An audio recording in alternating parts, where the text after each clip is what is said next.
ఏమంటుంది 121:27 1:2:7 తల్లి ఇల్లు కాదు, ఇట్లు వేరు ఇల్లు వేరు. ప్రభువు ఇల్లు కట్టని ఎడల వ్యర్థమే. మీ కుటుంబం ఎవరి చేత కట్టబడాలి?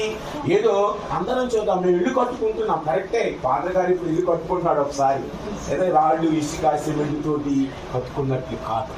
దేవునితో కట్టబడాలి అంటే అందుకు సులువైన మార్గం జపమ.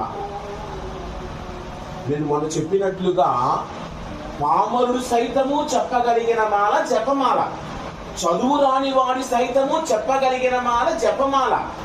అంటే జపమాలను చెబుతున్నావంటే సువార్తను ధ్యానిస్తున్నావు, బైబిల్ను చదువుతున్నావు, సంపూర్ణంగా బైబిల్ నీవు చదువుతున్నావు అంటే నీ గృహము బైబిల్ మీద నిర్మించబడుతూ ఉంది.